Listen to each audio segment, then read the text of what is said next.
Right. Oh shit. Check. Check. Nice.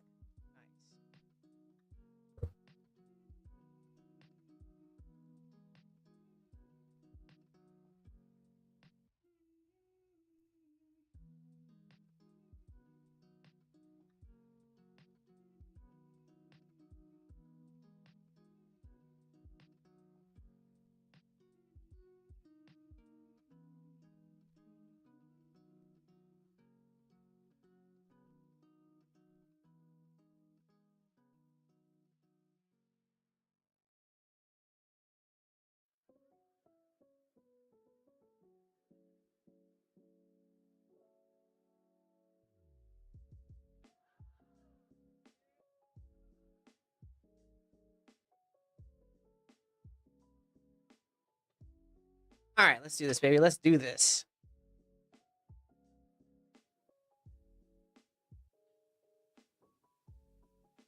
All right, what's good, gamers? What's good? My name is Dr. Ryan Terrell, Psych Sensei, and happy Wednesday, baby.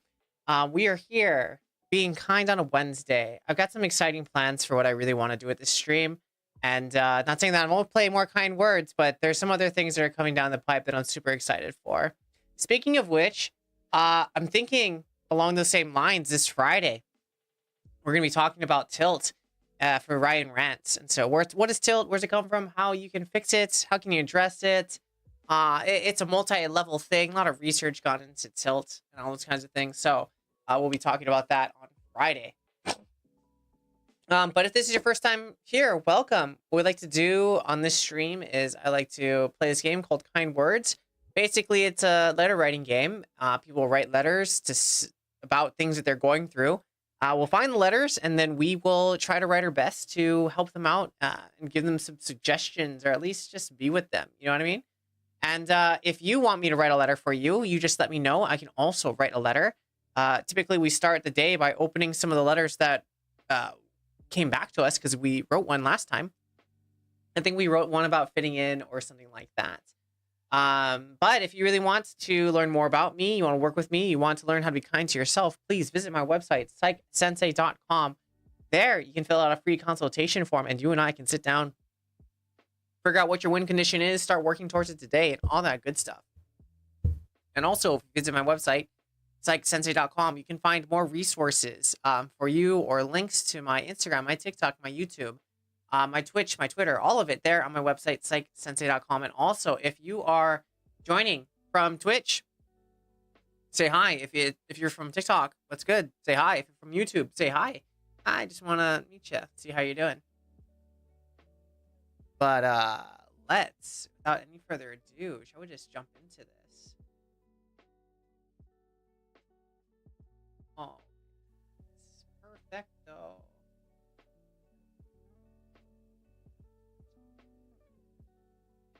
Okay. All right. So I know that we have actually written a letter. Yo, what's up, Dolores? What's up, user? And we wrote a letter last time.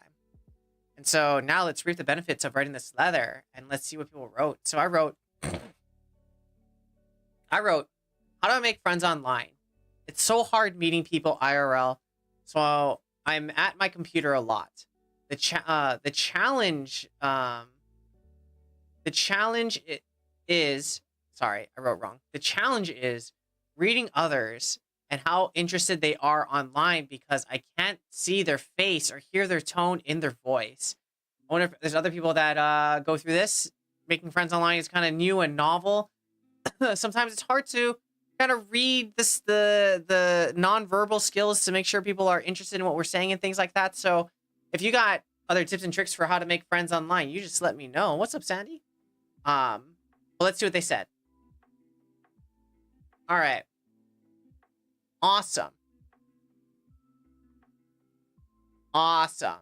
So, ooh, is it here only? I guess it's here. All right.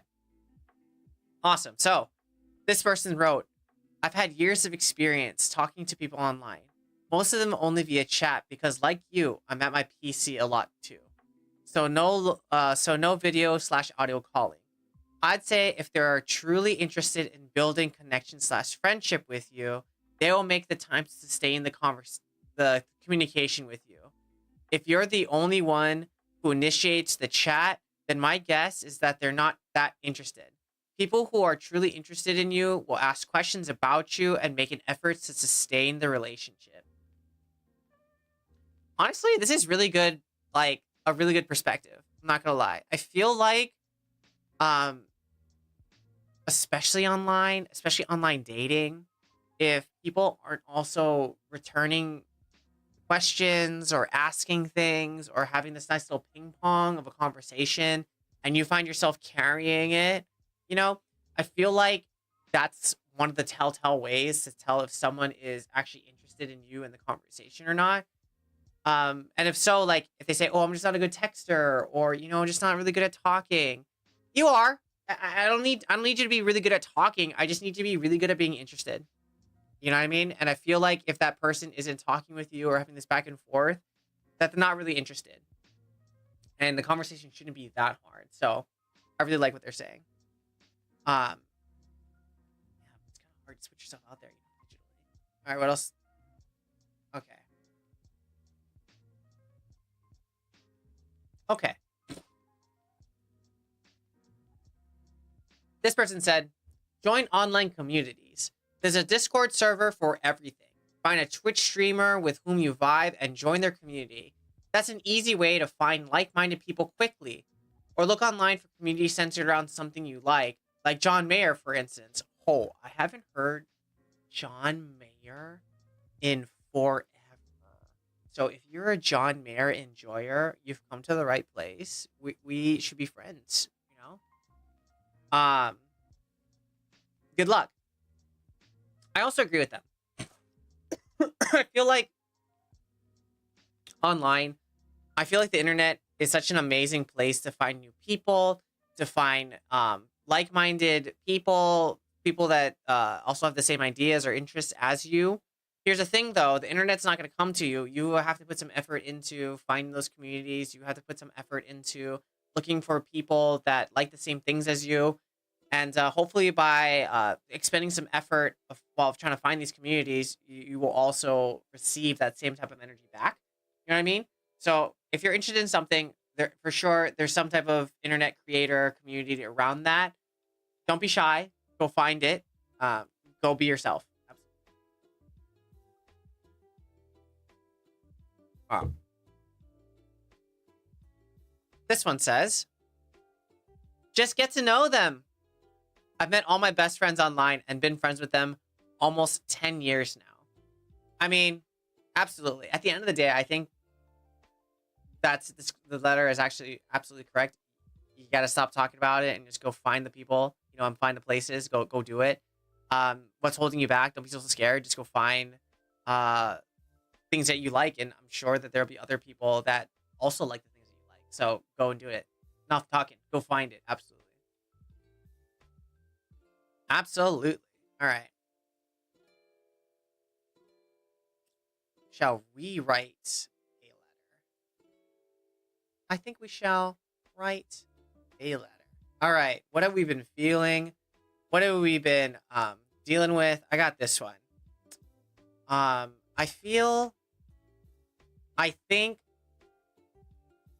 think I am too hard on myself.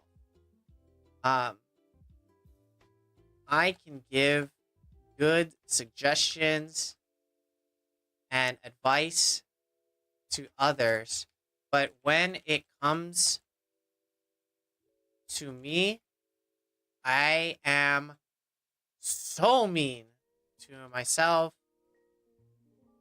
and try to guilt and shame myself into improving. I feel like I'm trying to get myself into improving. If I was only better, I could do it. Oh. I wonder if y'all feel like this too. I wonder if you, because I feel like there's a section of people who know that they're too hard on themselves, and then there's a section of people who like don't know that they're too hard on themselves.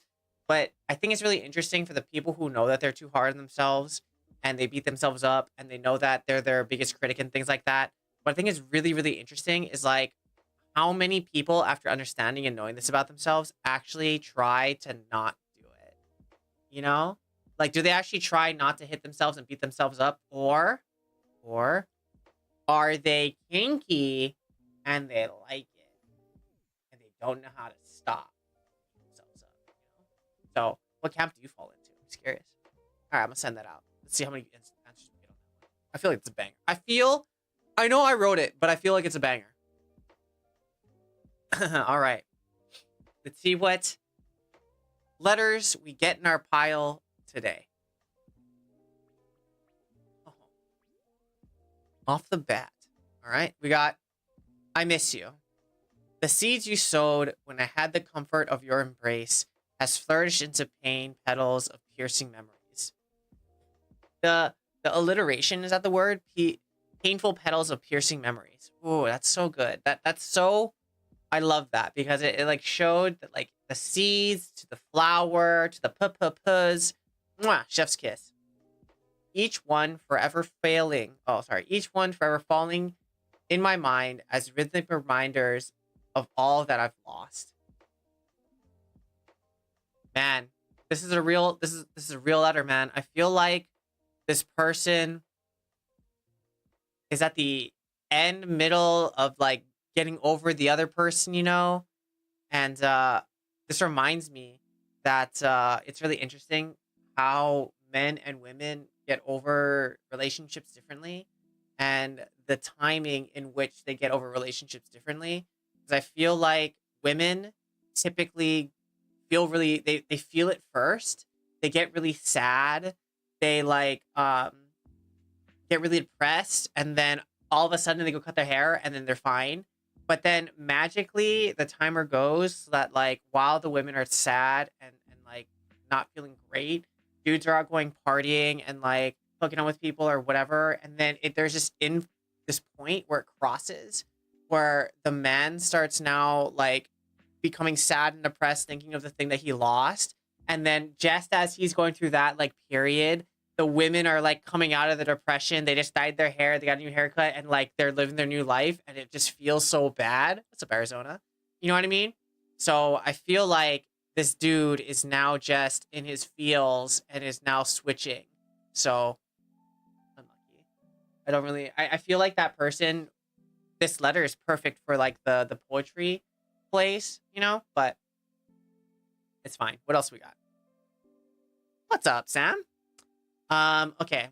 I don't get why I feel I am expected to appear interesting to other people while simultaneously expected to not be too weird. These are like stupid standards. Why can't people just live? Dude. This is I feel this one. I feel like I could write I feel like I vibe with this one. I feel like I could have a interesting conversation with it. Those do like stupid standards. The question though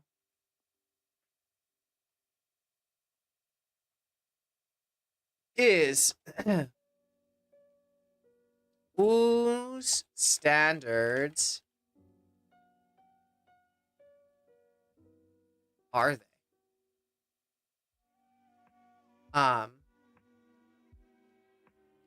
What if you're not expected to do anything but be yourself and be interested in the people you find interesting?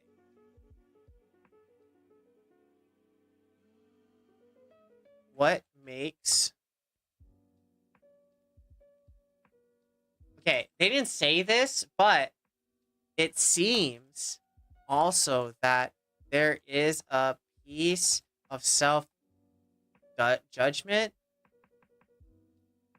A piece of self-judgment when you say too weird. Who's to say you're being weird? Also, it's only weird if you make it weird.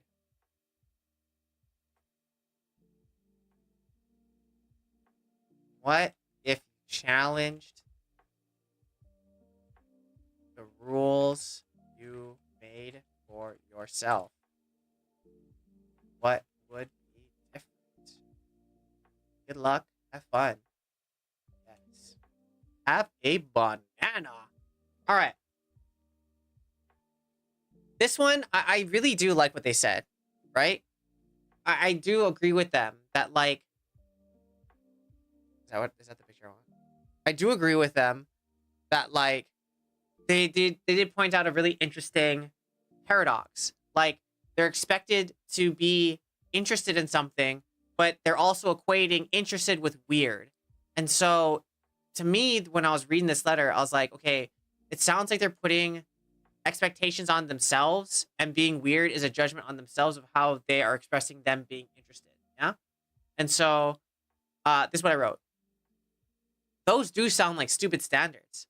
The question is, though, who is standards are they? What if you're not expected to do anything but be yourself and be interested in the people you find interesting? Because it seems like they want to be interested in something that they may not be interested in, you know? But, like, what if they were just interested in that's chill? It seems also that there is a piece of self-judgment when you say too weird. Who's to say you're being weird? Also, it's only weird if you make it weird. What if you change the rules you made for yourself? What would be different? Good luck. Have fun. Psych Sensei. Have a banana.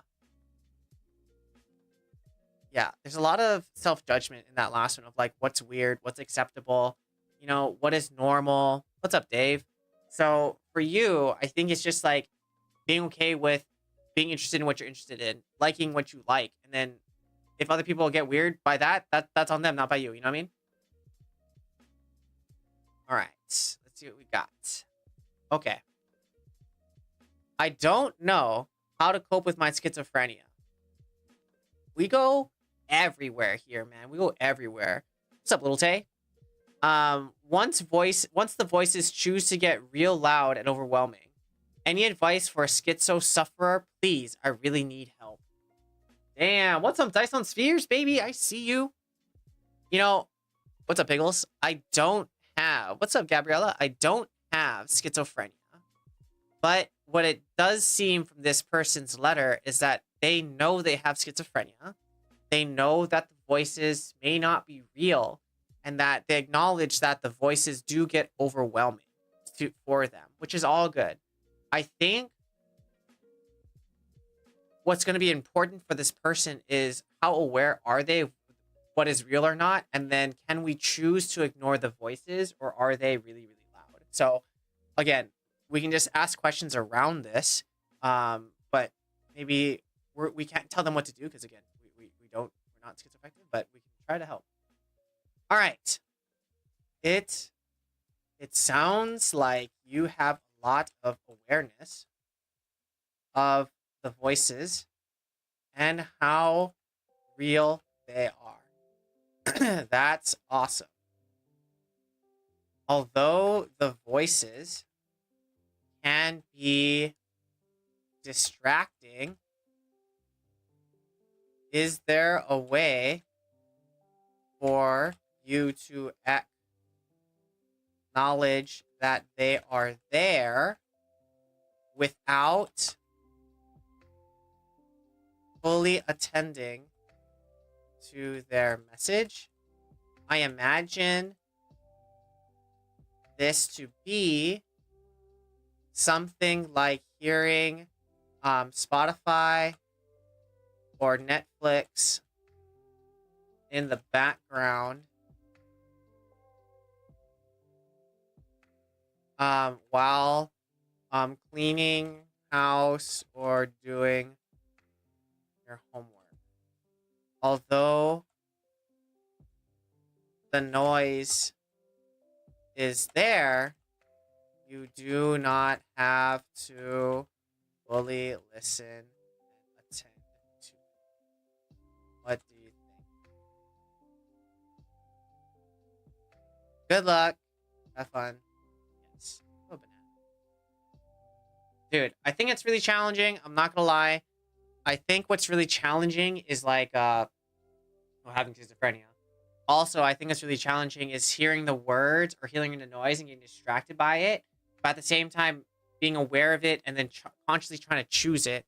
So I think for this person, and the thing that I also would kind of maybe relate it to is kind of like the negative self-talk, negative things that you tell yourself in game or in life, because essentially it's kind of like, I'm not going to say it is schizophrenia, but I mean it has flavors of I hear the voices, right? For example, oh my god, I'm not good enough. Oh my god, if I was smart enough. Oh my god, it's happening again. Oh my god, I'm bad, whatever, right?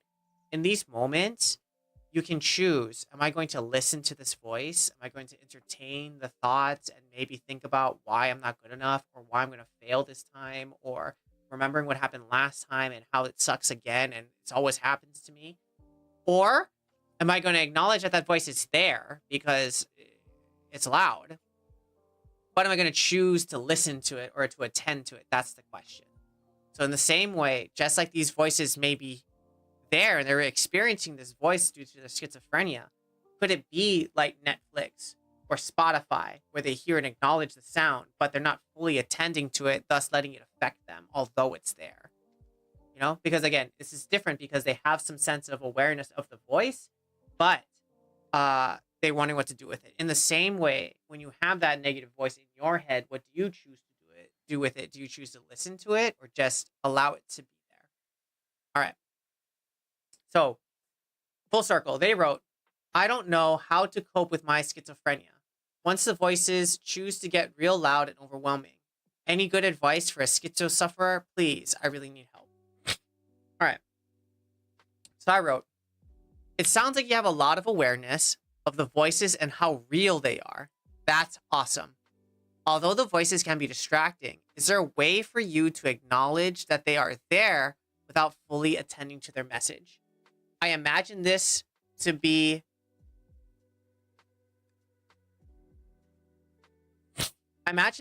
something like hearing Spotify or Netflix in the background while cleaning house or doing your homework. Although the noise is there, you do not have to fully listen and attend to it. What do you think? Good luck, have fun. Psych Sensei, have a banana.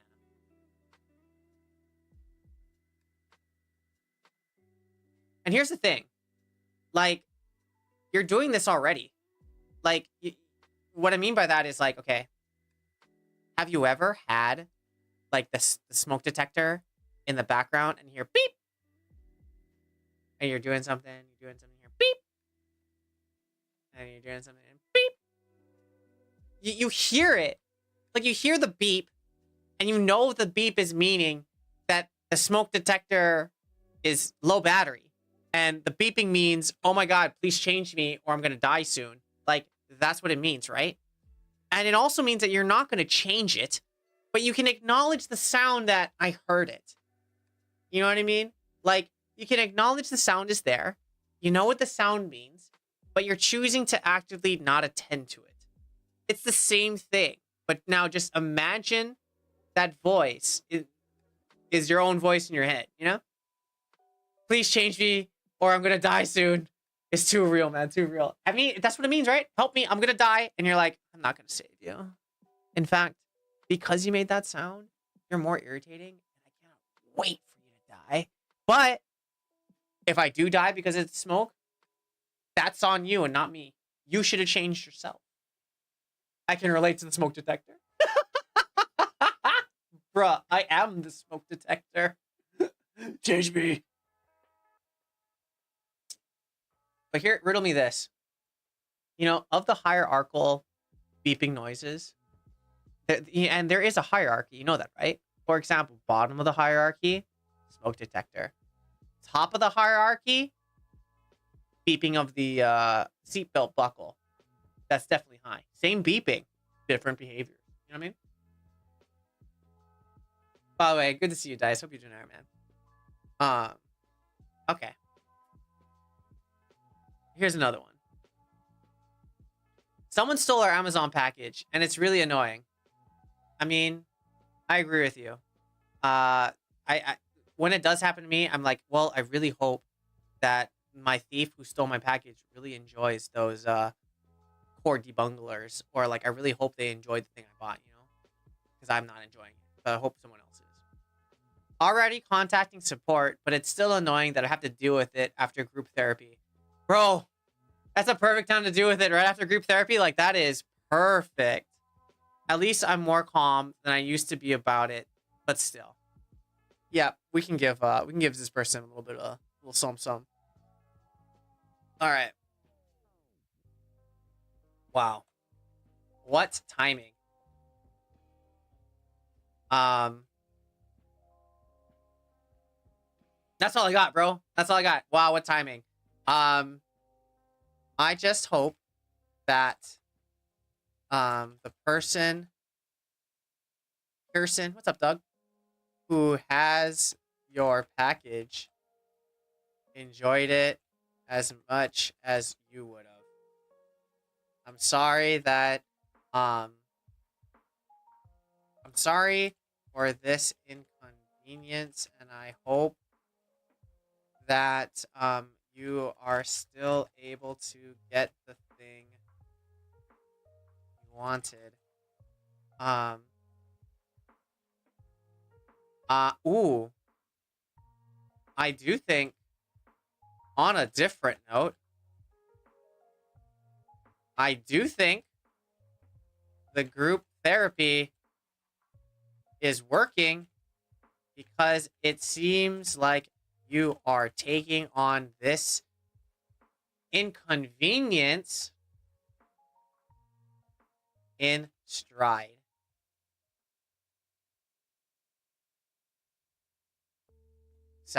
Looks like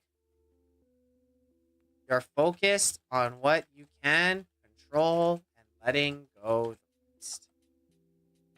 Keep up the progress. Good luck, have fun. Yes. Have a banana. All right. Honestly, I do think that this person's group therapy is definitely working. I wonder if they're working on stress management. If so, they are freaking crushing right now, because they wrote, someone stole our Amazon package, and it's really annoying. They could have also, mind you, they also could have chosen to freak out. They also could have chosen to go ballistic. But what they've chosen to do is come to play in Kind Words 2 and express a grievance about their package getting stolen. So to me, that shows that their frontal lobes are working very well. They are on point. The therapy is working. That's what it shows me. So I want to highlight that in the letter. You know? Already contacting support, but it's still annoying that I have to deal with it after group therapy. Fair. At least I'm more calm than I used to be about it, but still. Again, very fair. So I wrote, wow, the timing, right?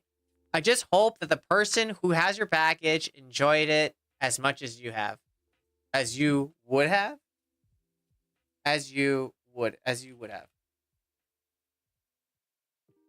These are just jokes. These are just jokes. I hope they find the humor in that. I'm sorry for this inconvenience, and I hope that you are still able to get the thing you wanted. On a different note, I do think the group therapy is working, because it seems like you're taking on this inconvenience in stride. It looks like you're focused on what you can control and letting go of the rest. Keep up the progress, baby. Good luck. Have fun. Yes. Yes. So if they're working on that in therapy, it is crushing right now. And again, they're making good choices. You know, they're making good self-regulated choices. So good on them.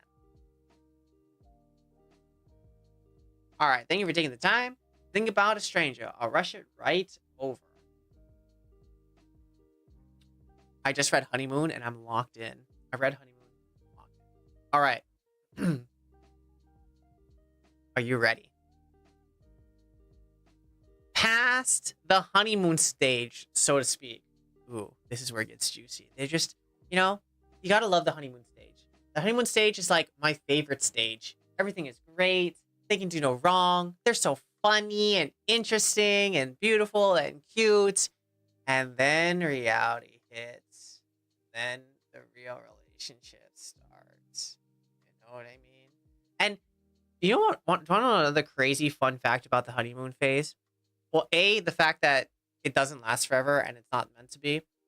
And then B, there's actually like a time limit on it. It's like 2 years is the longest ever. You know, like it's between 0 and 2 years. So after that, it's off to the races. But I didn't actually know that there's like a finite time of honeymoon phase. But 1 to 2 years, 0 to 2 years. Enjoy. But then again, here's another fun, like, interesting thought. Okay, is it because after 2 years you can no longer keep the gig up? You know what I mean? Like you can no longer keep that gig of who they think you are up, and then you start being your real true self that you slowly cannot hide anymore. And then you have to decide in 2 years if you really want to be with this pile of junk that's in front of you, or do you want to venture off and go somewhere else, you know? Or is it just like after 2 years, the veil of how you see him just changes, you know? These are just jokes. These are just jokes, but between you and me.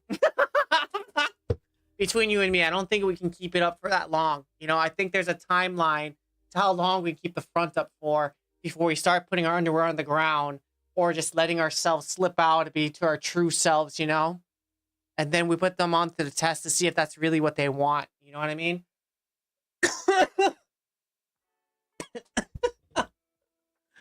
Just jokes. These are just jokes. Unless they're real. But other than that, these are just jokes.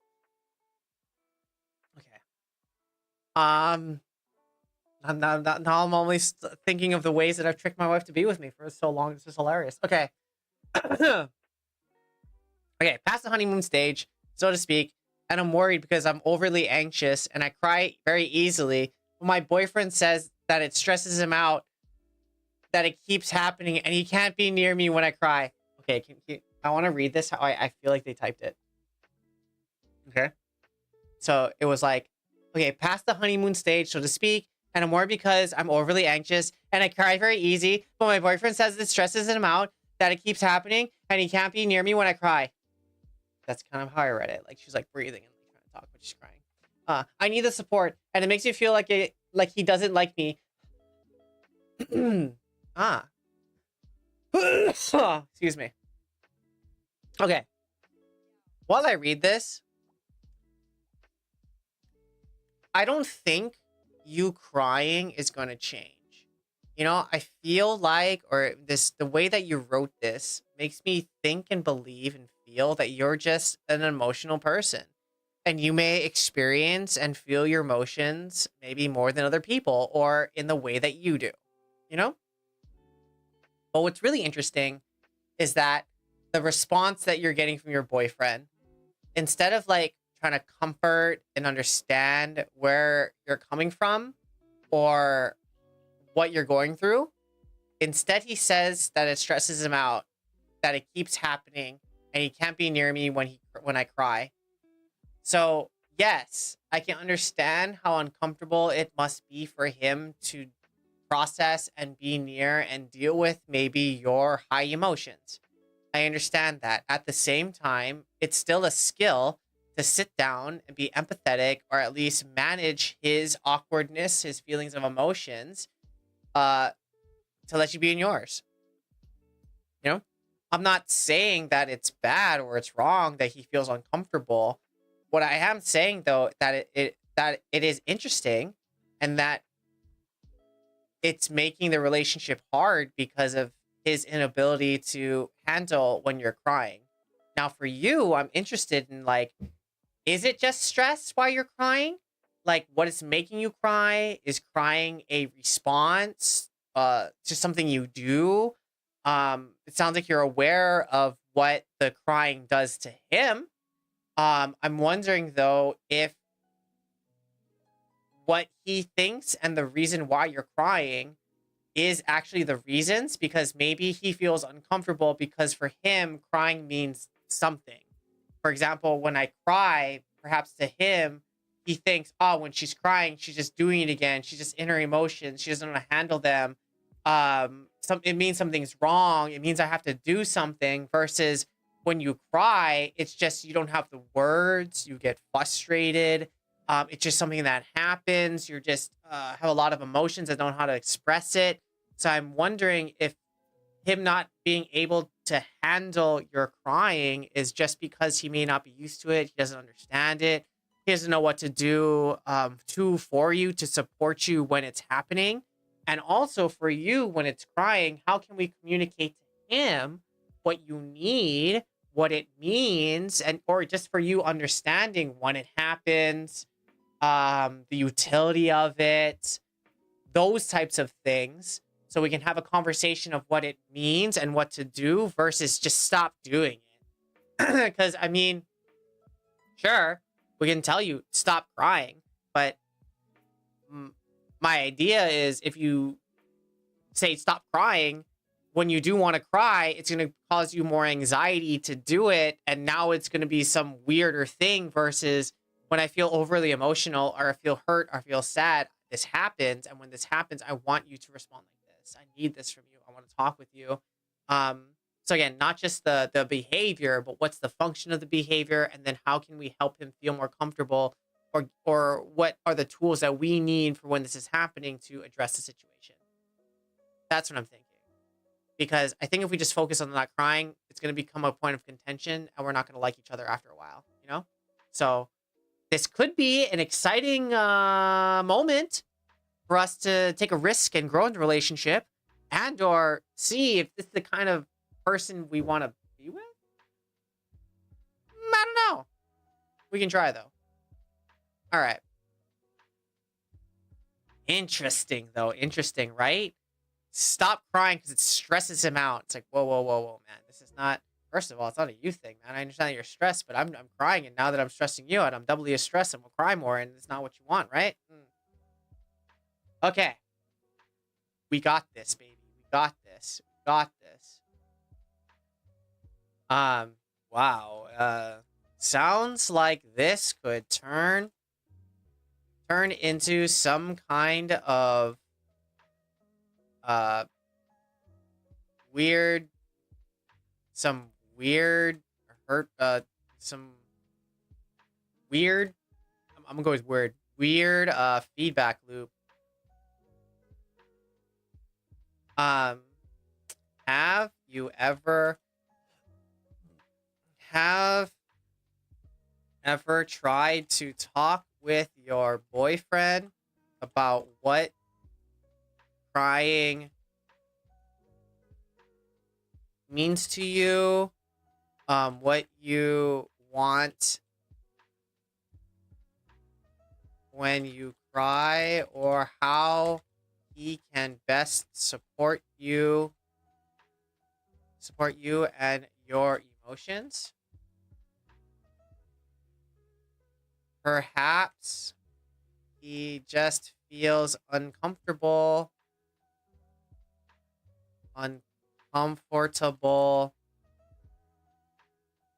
What's up, Ina?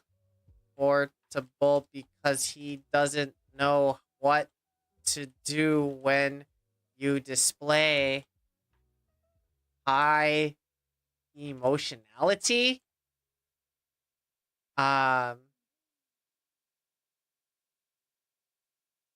I wonder, I wonder what he would say if you told him that last sentence in your letter.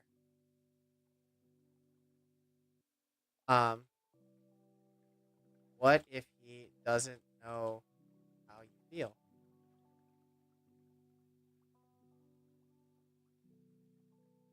All right, have a banana. All right. So for this one, I think the way that I wanted to go about it was how can we increase communication between her and her partner, or him and his partner, between them and their partner, to allow them to share. This is my experience of what crying means. This is when I do it. This is how it feels. This is what it means to me. This is what I need from you when this is happening or when I feel this way. And in fact, when I do cry and you tell me that you can't be near me, it feels like you don't like me. You know, I wonder what their partner would say, what kind of conversation that would be to allow them to know this is my experience.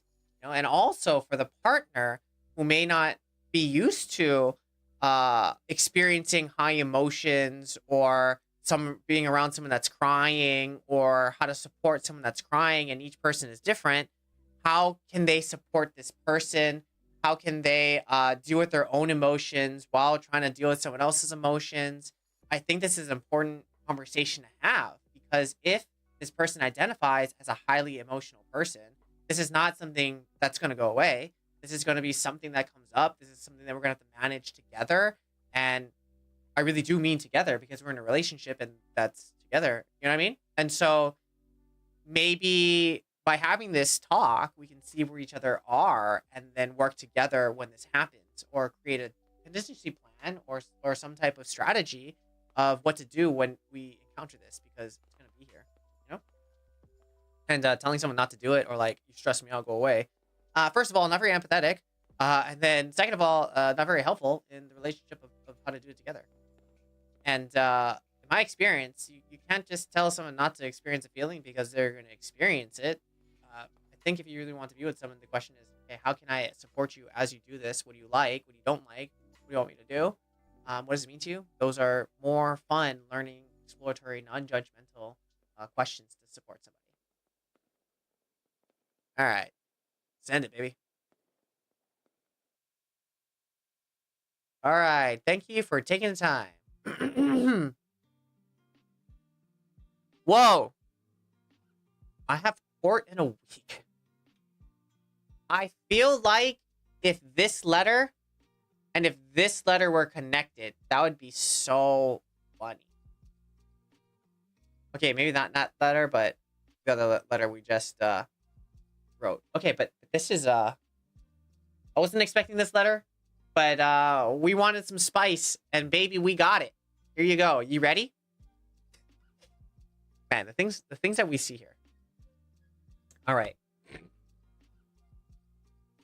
And if you are enjoying this and you want to learn more about me, you want to work with me, you want to figure out how to be kind to yourself, please visit my website, psychsensei.com. And you and I can get together, figure it out, and start talking today. So please visit my website, psychsensei.com. Or if you're here on Twitch, give me a follow.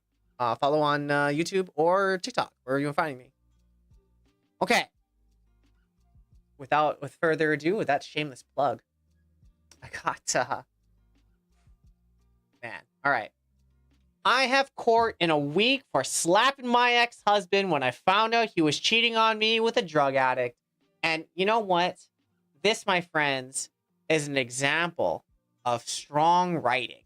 You know, you need a hook.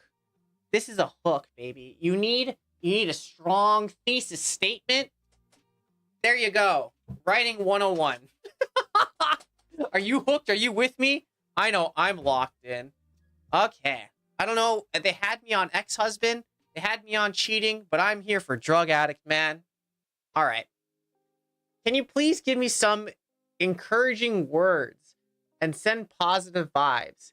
This is going to be a long road. We have a son together, and I just want him to be safe. Dice, I feel like because you're here, my friend, we've gotten a little unhingey. And I love it. I'm here for it. Okay, so... There's just so many things you could say for this, right? Like, I get why she slapped him, you know? And it's more interesting that I wonder if she has to go to court because she slapped him, you know? Or for the other things that she mentioned as an ex-husband and cheating and stuff like that. Or I don't want to put a value on this, but I mean, if I was the cheating person and got slapped, I don't think I'd press charges. I'd be like, you know what? That's fair. I totally deserve that one. But yeah, that's damn. I have more questions. I'm not supporting unfriendly hands, but I can understand why this person went Nick Diaz on this other person. You know, I get it. With the context, pass. I give them a pass. I give them a pass. That being said, don't punch or hit anybody, please. Friendly hands, friendly words. That's what makes the world go round. But I got your encouragement right here, my friend. I got you. Um, First question.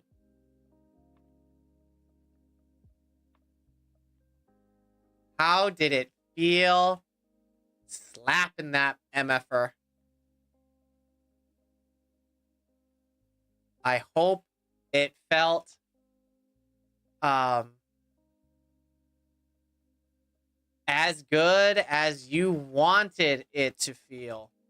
Because, you know, what if they didn't want it to feel good? You know, what if they, you know, are a good person? They're like, you know, I didn't really want it to hurt.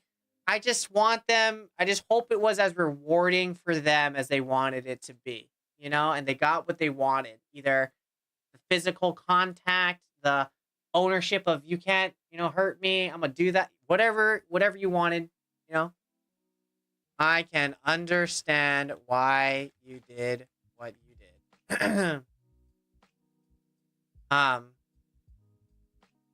that being said, before you get too upset, remember what is important. Your your son, your peace, and your sanity. Yes, revenge. Um, yes, revenge is also sweet. But in this case, best way to serve that dish is by living. You know, what's up, Smiles? What's up, Cavernia? Is by living your life unapologetic.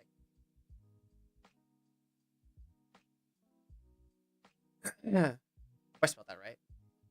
May not have, but let's double check.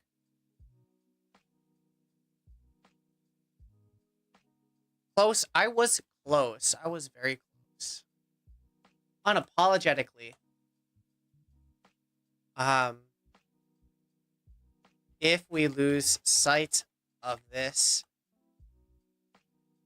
we will be the ones who truly lose. Don't lose yourself. Good luck, have fun. Yes. Have a banana. God, could you imagine how that person must have felt a whack? You know? Hit them where it hurts. I hope. And again, I'm not condoning violence. Not condoning it. All I'm saying is I hope they got the satisfaction out of that strike that they wanted to. So much so, I hope that it was worth maybe going to court. That's it. I just hope it was worth going to court. All right. So their letter was, I have court in a week for slapping my ex-husband when I found out that he was cheating on me with a drug addict. Unlucky. Can you please give me some encouraging words and positive vibes? This is going to be a long road. We have a son together and I just want him to be safe. All right. So I wrote, first question, how did it feel slapping them? I'm just curious. I don't know. I want to know. Then I wrote, I hope it felt as good as you wanted it to feel. I can understand why you did what you did. That being said, before you get too upset, remember what is important. Your son, your peace, and your sanity. Yes, revenge is also sweet, but in this case, but in this case, the best way to serve that dish is by living your life unapologetically. If we lose sight of this, we will be the ones who truly lose. Don't lose yourself. Good luck. Have fun. Yes. You know, I think what's also really important to acknowledge is that I think if we focus too much on the revenge, don't get me wrong, it feels great when you get it. But at the same time, that's the payoff. That's the end, right? After you get your moment of revenge, you still have to live your life afterwards. And then from that perspective, when do you want to start living your life? Do you want to live your life after that point? So for example, you could be stewing for what? Years, maybe, that this person didn't get the thing that was coming to them. And you finally did it and like, okay, now I get to live. Or do you want to start living today, rent free from that person who you're thinking about or the thing that you're upset about, today? Like you could let that go. But I'm not saying that you can't get the thing that you want, your revenge or the feelings or for them to feel bad. That's true, you can. At the same time, is it worth waiting that long? If it is, cool. If it's not, and it's weighing on you and it's not letting you live your best life, then that's on you. That's on you. All right. Maybe we got one more. Time is running away from us. We're having so much fun, man. Okay. Oof. All right. It's a hard one.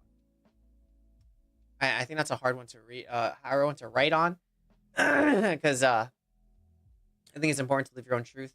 You know, and I think that's really challenging because I wish you could like what you like, but you don't have a choice in that. You just kind of like get a roll. You kind of figure it out, and then yeah. All right, got this one. All right, I do so much for many, but I feel so alone. Whoa, damn. Again, if you want a strong thesis statement, baby, here you go. Right. I do so much for so many, but I feel so alone. I don't ask for anything and I give so much. And I just feel so alone. I wish I could give and give, but I don't know if I can do it forever without better support. Yeah, I feel this letter. I wonder how many other people feel this way too, where they feel like they're giving so much of themselves, maybe time, maybe gifts, maybe effort, maybe thoughts. Um, but at the same time, it's so lonely. Maybe for them or because they don't feel like they're getting that same stuff back. That seems kind of rough. My immediate thought for this person though is first, what would it be like for them to give to themselves? Because the question they're asking is, how can I pour from an empty cup? I'm giving to so many people. How can I keep going if no one gives back anything to me? And this can be lonely. I'm not saying that's not, but at the same time, what I'm saying is, how can they support themselves like they would support somebody else?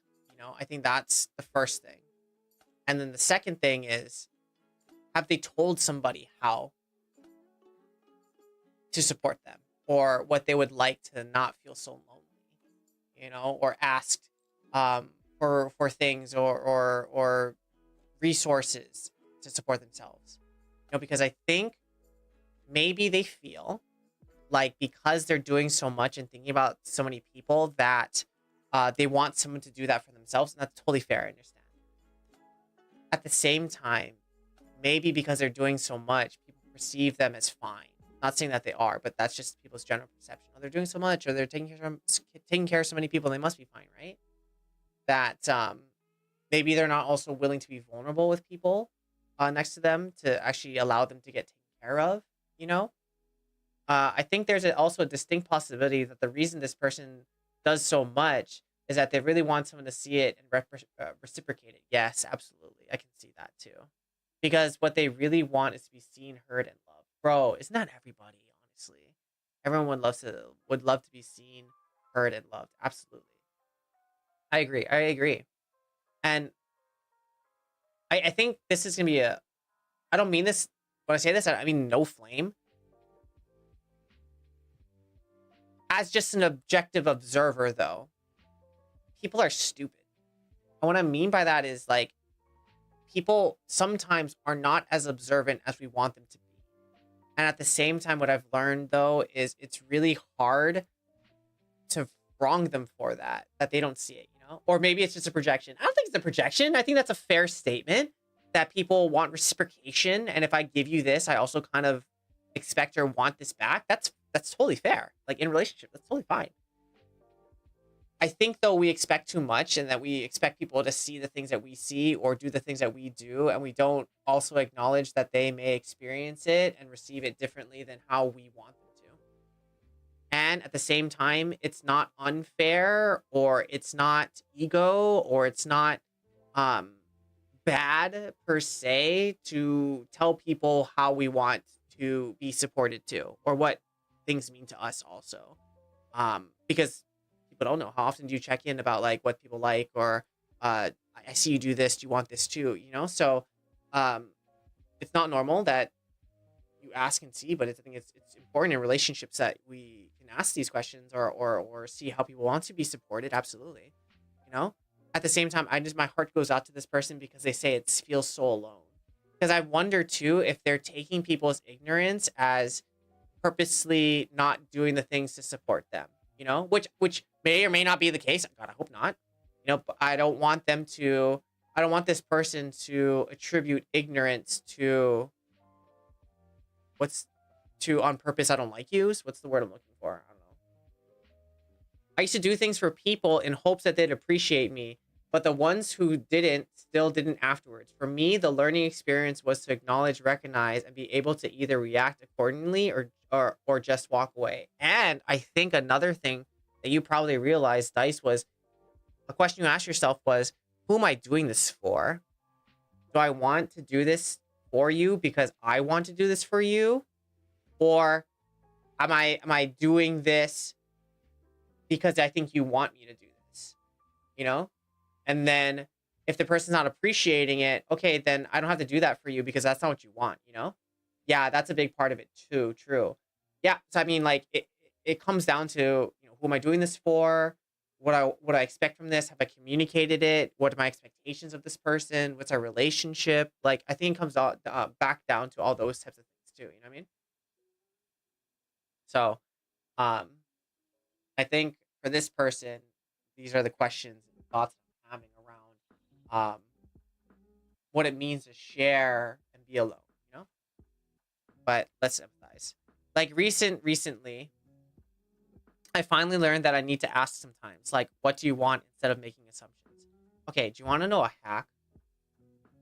Like a life hack that I've learned that like applies to so many situations, especially like your friends or people you actually really care about.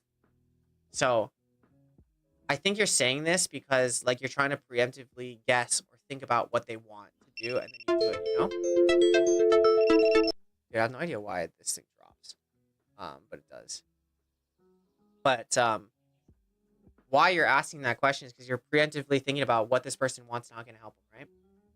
And then sometimes you might have experienced this too, where your assumption is wrong. You give them the wrong thing, and then they get mad at you. But you're like, I don't understand why you're getting mad at me. I'm just trying to help you, you know. And then we go to that weird impasse. Um, what I've learned, and something that has really helped me in conversations, especially with friends, and my mom too, parents too, is asking this other thing: what would you like from me right now? What do you need? Do you need me to listen? Do you want suggestions? Do you want my opinion? Do you want to be here? Like, what do you need right now? And people are, they might hit you with the, well, why are you asking me this? You should know. And then you hit them back with the, well, I just want to make sure that I'm actually able to give you the thing you want because I want to make sure that I can support you the way you need. And oftentimes, like, never I get pushback, right? Like, oh, why are you asking me this? That's weird. Yeah, absolutely, it's weird. It's different, but I want to make sure that you're getting what you want. So if you can ask that question, make them think, then they'll tell you, I just want you to listen. Okay, cool. I don't have to give you any I don't have to give you any suggestions, any pieces of advice. I'm just here to listen. You know, or hey, I want your opinion. Okay, so I have permission to give you what I think. Right. So just by asking them, what do you need in this moment? How can I support you? Gets you a lot of it bails you out of a lot of situations. Which is kind of blatantly obvious, but like instead of assuming someone wants something because they're acting a certain way, that doesn't mean you're both on the same page necessarily. Absolutely. Absolutely. I know it's super vague, but relationship wise, like, absolutely. I 100% what you're saying. Like, it depends on the relationship, how well you know them, all these kinds of things, of course, comes into play. Um, but like you're saying, if I think you want this, but it's not, then I've missed you. And now I think you're unappreciative of the thing that I got for you. And now, or you think I'm not paying attention to you and now we're bad friends. Versus, oh, I thought you liked this. You liked this last time. Or, oh, I was thinking about you. That's why I said this like last time. Or from this other thing that I thought, you know? And if we're friends, then I'm going to try to explain to you this is what I was thinking. This is what I thought you wanted. But we can skip all that by asking on the front end, what would you like? And I'm asking you because I want to give you the thing that you want. I'm not trying to be weird. You know what I mean? All right. So I feel this. That's what I'll say. It sounds like, shout out to you, Dice, you would like someone to reciprocate the things you do for them back onto you. Makes complete sense. I wonder, um, do they know you want this or want to be taken care of in this way too? Would you even at the okay, here's another big question. Yeah, at the same time, would you even allow them to do these things for you? Because I think that's a part of it too. You know? Like sometimes I feel like this is paradoxical, but sometimes we do things for people that we would want for ourselves, but because we're either A, not used to it, or we feel like they don't want to do them and they're just doing it because they have to, we don't actually allow them to do the things that we want them to do for us. You know, so that's why I'm thinking, like, is there a give and take here? Like, if they actually did the things, would they receive them? Would they allow them to be taken care of? You know.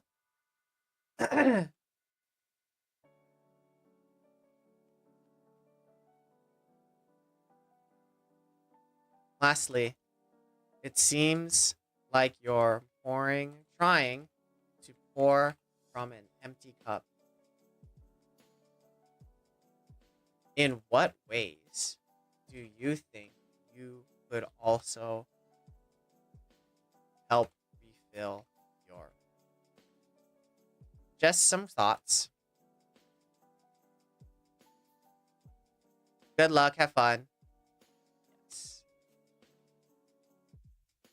Have a banana. All right. So that's what I'm thinking for this person. That talk to your friends. You know, would they actually allow like things that they're receiving? Would they actually allow themselves to receive it if their friends want to give it to them? All those kinds of things. All right. So they wrote, I do so much for so many, but I feel so alone. I don't ask for anything and I give so much, and I just feel so alone. I wish I could give and give, but I don't know if I can do it forever without better support. Real. All right. So I wrote, I feel this. It sounds like you would like someone to reciprocate the things you do for them back onto you. This makes complete sense. I wonder, do they know you want this or want to be taken care of in this way too? At the same time, would you even allow them to do these things for you? Lastly, it seems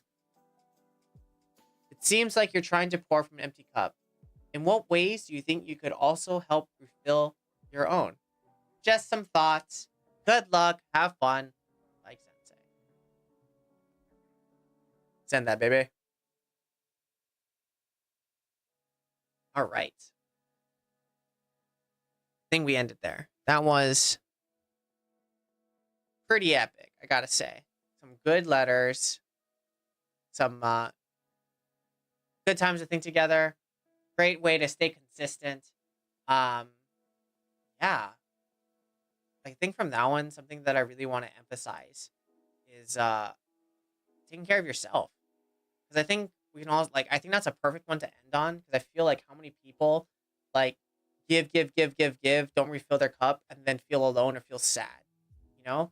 But at the same time, it's important that you advocate for yourself and truly to be in a relationship with somebody.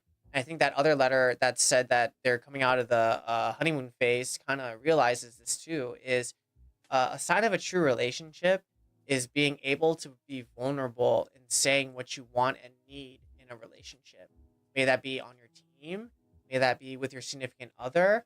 I think being willing and open to be vulnerable and saying, I like this, I don't like this. Can you help me here? I feel bad doing this. I don't like that. Like, I'm scared here. I think, that's the true test of a relationship. How open are you in sharing these things that you need? If I can move a team from I don't need anything to okay, and you talk to each other about what you need to help each other grow and work together, like that's the sign of a healthy team. If someone says like I don't need anybody, I do this for everybody else. I don't need anything for everybody. That's it's gonna go boom soon. So how can you be open and willing to share what you need with other people around you to help you grow? And I guess from that little thought, the true test for yourself when you're thinking about relationships or what type of relationships you have around you. For a second, just close your eyes and think about if you were to ask for help from somebody, who would it be? How many people do you feel comfortable asking for help, saying you made a mistake, something is really bad, and you need them, and you need this thing? How many people could you turn to ask for help? 1, 2, 5, less than 5, 10, 20? I think that's really telling. Whatever number you have, whatever people you have in your mind that you're willing to ask for help, just think about that for a second. All right, on that note, if you are willing and able and want to ask for help, your sensei's waiting for you, bro. So just go to my website, psychsensei.com, fill out a free consultation form, and you and I can sit down and figure out what's going on, what kind of help would you like, what kind of resources can I provide you, how can we get you to where you want to be. So visit my website, psychsensei.com. There you can fill out that consultation form. Love to meet you. But if not, while you're there and you're still kind of curious, please follow me everywhere. My Instagram, my Facebook, I was going to say Netflix. Go follow me there. My Instagram, my Facebook, my TikTok, my LinkedIn, whatever. It's all there on my website, psychsensei.com. And if you want to come hang out with me again, I'll see you on Friday. I believe 5 p.m. PST. Come hang out. And we'll do it all over again. But tonight, that concludes it. Special shout out to my good friend Dyson Sphere, baby. Thanks for coming on by. Thanks for hanging out. Love the conversation as always, my friend. I hope you've been well. For all my TikTokers, was fun. Come by me again. Give me some more likes. Good times. And if you're on YouTube, I guess a thumbs up. I have not seen any YouTubers. But catch you on YouTube. Love you. And remember, stronger mental wins, my friend. Take it easy. Have a nice evening. Love you. Mwah. Big kisses. Take it easy. Pieces. Bye. See you, Dice. See you, baby. Bye.